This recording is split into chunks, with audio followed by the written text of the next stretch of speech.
I think when you live in Tunisia, you don't realize how isolated this country is. Um, you live under the impression that we're on the Mediterranean, Europe is so close, you get like 3,000 satellite channels on your TV station, you're having 6 million tourists a year coming to the country. You never realize, those indicators do not allow you to realize that you live in a country that's very isolated. So when I went to the US and I studied there, I contacted the national radio station and asked them if they can give me 15 minutes so I give them news from the United States. And every Monday night, they would call me and I speak for like 20 minutes on the national radio, the governmental TV, giving the news of the US. And that program got really popular. So people would really ask me every week and talk about certain subject. They will have questions. People will stay up late at night to listen to that 20 minutes of like, and those news is pretty much everything. So when I came back to Tunisia, people in a private radio station asked me to keep doing that.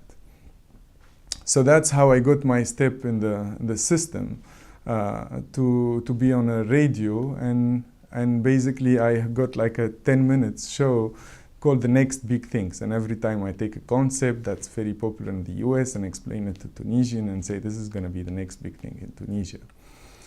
And people wanted to have more than that. So they said, why don't you do another program? And I was like, if there is something I really want to do is to talk about social media on air, because the concept of like social media invading the broadcast and radio and TV space was not in Tunisia yet, although in the US you could see that bloggers were making it on like CNN to discuss about issues that were coming up, commenting on other issues.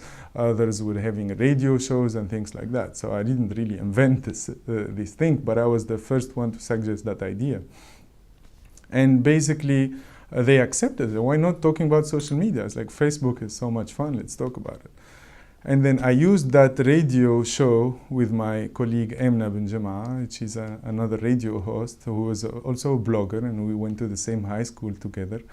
And we made that show called Net Show, the place where all the bloggers would come and discuss about the issues that were really crucial. And this radio show allowed us basically to use the internet as an excuse to talk about the issues that were happening in Tunisia. And I guess this was not something that the government was happy about, because we would even interview people who were exiled, who were not allowed to speak on air at all. And we introduce him, hey, a blogger from Holland wrote this and this and said that, you know. To the random person listening to the show on his radio, he does not realize how threatening this was for the show itself or for the person talking, but I guess the government spotted us. And that was the first international exposure that Tunisia got about the unrest and the protests that were happening. And Ben Ali got advised by his advisors to basically call the radio owner and have them stop the show. And we got the show censored for like a month throughout the revolution, and then the revolution happened and Ben Ali left, and now the show is still going.